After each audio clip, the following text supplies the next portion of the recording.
React hooks बहुत important है, और इसके साथ अगर आप काम करोगे तो आपको कभी भी क्लास बेस कंपोनेंट की ज़रूरत नहीं पड़ेगी।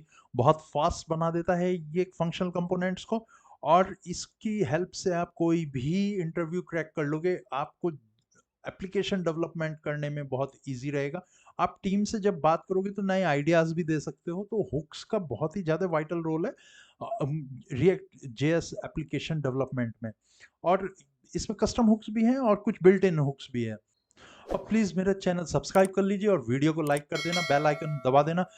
ठीक है, तो अब ये आया कहाँ था? ये 16.8 में 4 साल पहले 2019 में इंट्रोड्यूस किया गया। बहुत पावरफुल बना दिया है इसने फंक्शनल कंपोनेंट्स को। अदरवाइज़ पुरानी अगर लीगेसी सिस्टम देखोगे तो आप जितने भी इससे पहले 16.8 से पहले के सब क्लास बेस्ड कंपोनेंट्स थे, क्योंकि वहाँ पे जो था लाइफ साइकिल मेथड्स यूज़ हो रहे थे जो कि रिएक्ट हुक्स के ही बराबर थे।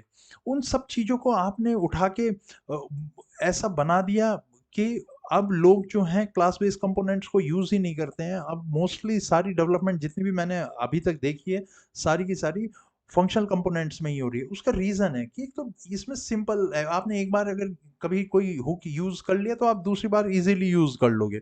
वो इतना ईज़ी दिया हुआ है। रीयूज़ेबिलिटी भी है, ऑफ कोर्स फंक्शनल कंपोनेंट्स में तो जाता ही है। ये उसका क्लास बेस्ड कंपोनेंट के साथ काम नहीं करेगा। इम्प्रूव परफॉर्मेंस है, तो परफॉर्मेंस को भी एनहांस करने के लिए कुछ हुक्स हैं, और हर हुक का काम वो ही करेगा, कोई दूसरा हुक आके नहीं करेगा। ठीक है, तो यहाँ पे रेस्पॉन्सिबिलिटीज भी इक्वली डिवाइड की गई हैं। बेटर रीडेबिलिटी एंड मेंटेनेबिलिटी आप समझ जाओगे, ये हुक है तो ये क्या कर रहा होगा एप्लीकेशन में, आप देख के ही सिर्फ अंदाजा लगा लोगे।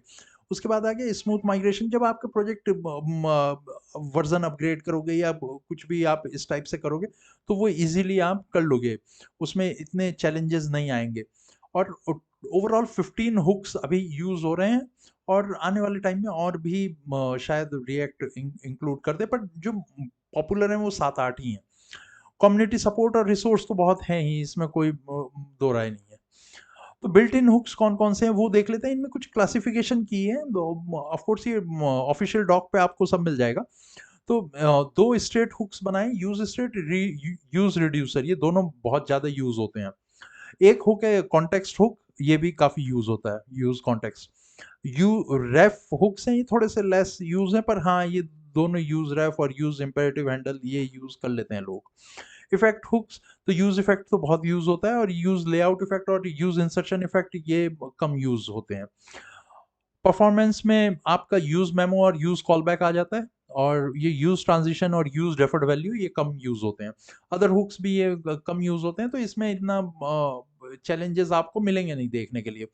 और जब भी आप इनको एक बार अगर आपने इसकी यूज कर लिया, उसके बाद मैंने जो अभी पिछले कई सारे इंटरव्यूज दिए हैं उनमें यही देखा है कि हुक्स के अराउंड ही पूछ सकते हैं वो, और कुछ है ही नहीं इसमें रिएक्ट में पूछने के लिए।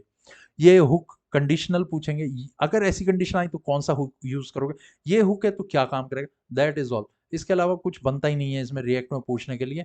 और कभी भी आप एक ही टाइप के कंपोनेंट पे काम करते हो, या तो क्लास बेस आपने प्रोग्रामिंग करी है या फिर फंक्शनल बेस, तो फंक्शनल बेस ही आजकल सब प्रेफर कर रहे हैं।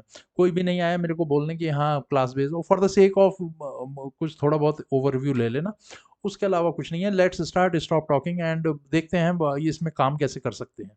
Thank you.